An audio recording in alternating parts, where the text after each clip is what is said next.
Okay, so JLL, you are predicting that edge IT and edge sort of data center infrastructure, the whole market's going to double by 2026. So we'll discuss reasons for that in a moment, but perhaps I know everyone has slightly different, but are you able to sort of put a figure, sorry, no, give us a description of how you define the edge? Yeah, that would be good to start with. Yeah, of course. Yeah. So as with a lot of aspects within the data center sector, terminology and definitions vary significantly. I would describe edge data center as a facility that brings computational power closer to where the data is generated or consumed. It's effectively like the last mile delivery for the data center sector. In our report, we give a good visualization of the broader technological sphere in which edge infrastructure sits, and with the different layers of data processing as it leads outwards towards the edge. Okay, and in terms of the growth, the fairly significant growth being predicted, I think you've attributed it to a number of factors, and perhaps you might like to sort of give a bit of an explanation for each. And the first one's around sort of data regulation stroke legislation. Yeah, so we're seeing greater data residency and sovereignty laws coming through. This is particularly relevant again to the large geographies that are very much underserved from a data center perspective. I think we did a Middle East and Africa report last year, and we highlighted the fact that the vast majority of the continent's data sits outside of the continent.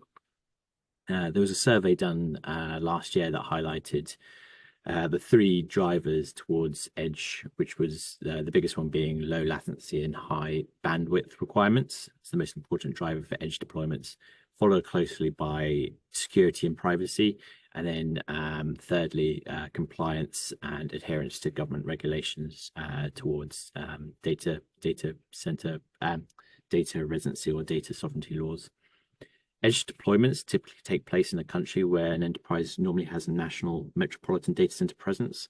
So many enterprises may already have established compliance with government regulations beforehand.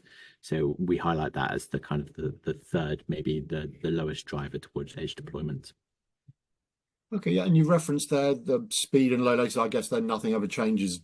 Most people maybe at the edge there's a slightly different reason why they need speed and low latency, but that's still a pretty significant driver. Yeah, that's it. The concept of edge is not new. I've covered data centers in some regard for the last 9 years. So we were talking about edge deployments or the growth of edge back in 2016. However, the adoption rate was rather slow. It was always highlighted as, the trend that we'll see next, or that there would be a trend towards edge data centers, but we never really saw it into a very large degree. One of the key drivers for edge originally was 5G networks, probably back in 2019, particularly in Europe or the UK. I mean, we saw that push towards low latency applications. However, we fast forward for the last couple of years, we've seen the rate of adoption accelerate largely in part to the rise of AI. Edge data centers enable organizations to process and analyze data in real time at the edge of the network, which facilitates faster decision making and more efficient operations, and particularly for applications that require real time data processing. With that increasing shift towards a full or hybrid multi cloud deployment, especially in the form of this everything as a service that we're seeing edge organizations deploy various types of data centers to ensure both scalability and that the services kind of flow through all their IT infrastructure. The third driver, just adding on there very, very quickly, which highlights the security, is that data is then stored locally and close to the endpoint user, which reduces that risk. Yeah, and then the final driver I think you highlight is IoT, and perhaps a bit like Edge, it's been around for a wee while without necessarily gaining that critical momentum. And I know there are sort of certain challenges with getting the chips to do what they need to do and not be too power hungry, etc. But just you're expecting that to sort of ramp up IoT sort of applications over the next few years, presumably. Yeah, that's it. It's been widely reported in the kind of the AI growth story. It's not just rapidly growing.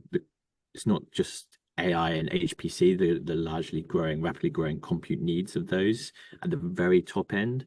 But it's also the requirement of workloads at the edge as well, where space is more constrained. So we're seeing all the major chip makers are developing or looking towards better performance and power efficiency across all areas, not just at the very high end, but also at the edge as well. It's largely about doing more with less, I guess. And in terms of what you're describing, is it sort of equally applicable all over the globe, or are there certain areas where this growth is going to be much more significant and others less? But the overall, obviously, sum is that everything's going to double. But yeah, just any regional variations, I guess. Yeah, so we highlight it as a global phenomenon. But it does, and as does the data center sector as well, and particularly real estate, it does vary significantly across those regions. The three core geos, how we split it, EMEA, America, and APAC, are very distinctly different, and the maturity of the data center sector varies significantly between those three.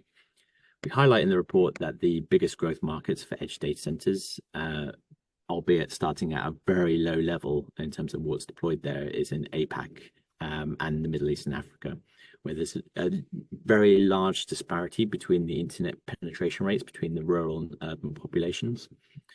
However, there are many types of edge data centers, and cloud providers, for example, are opening up edge networks in smaller, underserved cities and towns. So it's not rural in the sense of a population, but it's rural in the sense of where the data centers are, where it's very much underserved. So largely in Europe, maybe with the exception of Germany, data centers are very much centered around one major metro within the country. UK is a really good example of that, where London has roughly around 1,000 megawatts of co-location capacity, and then the secondary markets are very much underserved from a data center point of view. Edge data centers can help bridge that gap.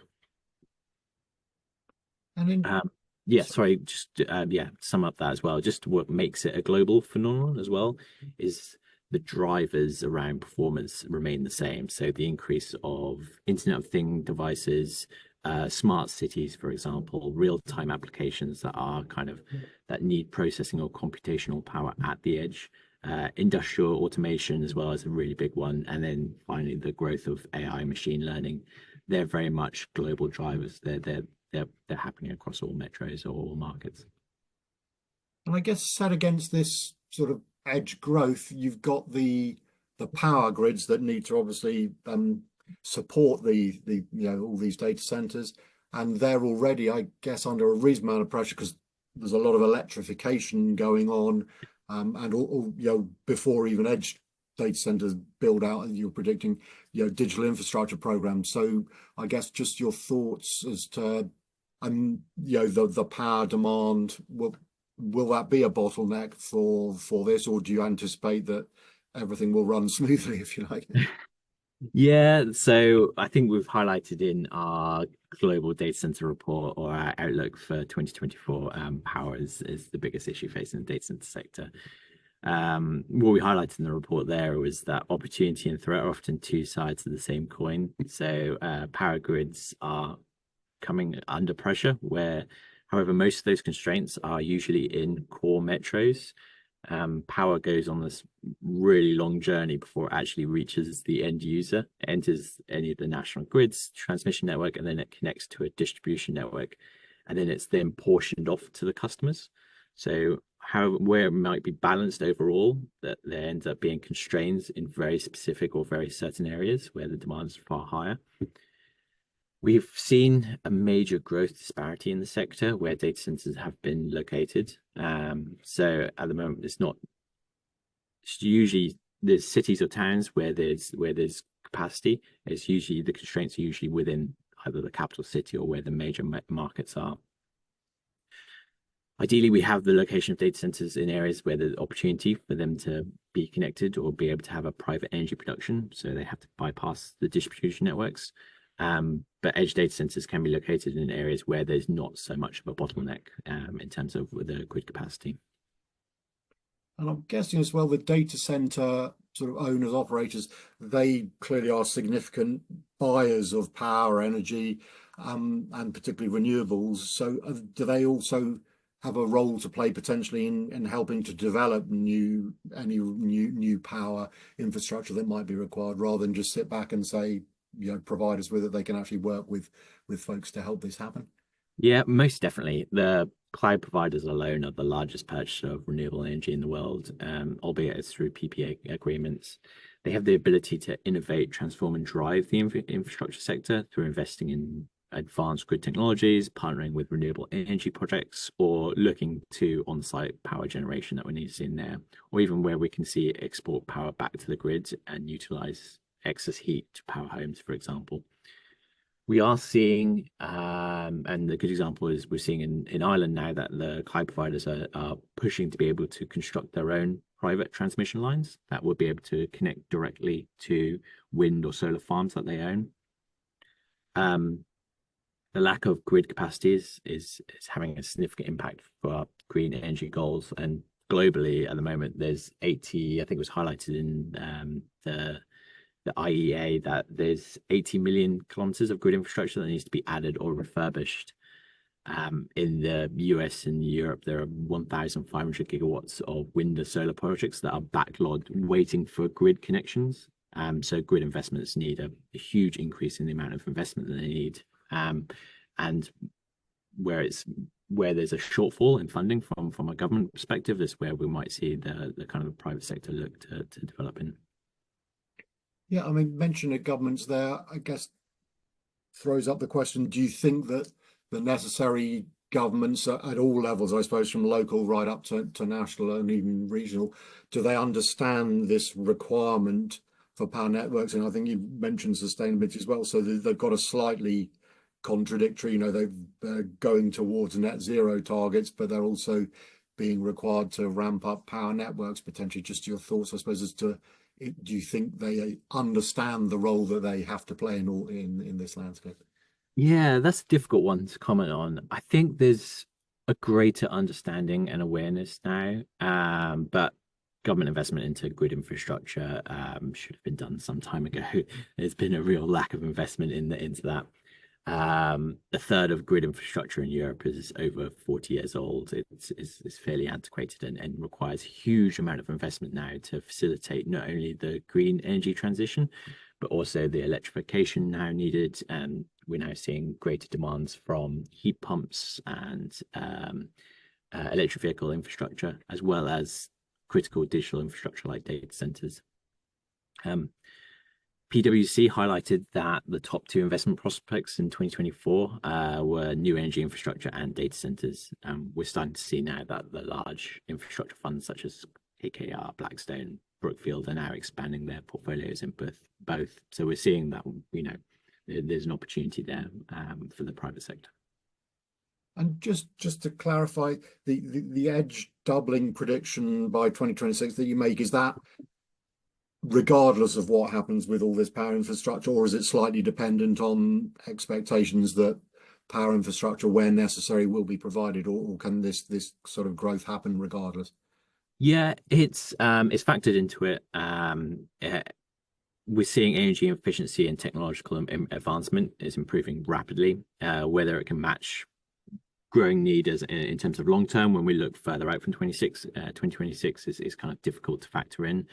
It's partly why you see most forecasts within the sector, it only looks out for the next 2 to maybe 5 years as max. Looking out beyond there, it gets very difficult because it's yet to be seen whether we can see it match the growing demand. Cooling solutions such as chilled water systems or immersion systems or immersion technology are being looked at the edge, so which means that they could be hugely efficient in terms of their operations. We've seen the data center sector has advanced and has improved massively over the last couple of years in terms of energy efficiency, and we're seeing that advancement in technology in the edge as well. Okay, maybe just finally, do you think, I mean, the data center industry is making fairly significant strides towards sustainability, and do you think this sort of edge build out expansion that you're talking about, will that happen in a sustainable way, or in the same way that AI is going to potentially throw a little bit of a spanner in the works when it comes to power? Do you think this data center expansion might sort of push back slightly their sort of sustainability efforts, or they can achieve building out the edge and being sustainable, if that makes sense. I think it will all be done within. So not only do governments have targets on that, but also every company has their own sustainability targets, and it's something that's being looked at significantly in terms of when developing out. I think it can be done. We're seeing energy efficiency and improvement along those lines, where we're seeing the fact that there's a lot of sustainable solutions within the edge.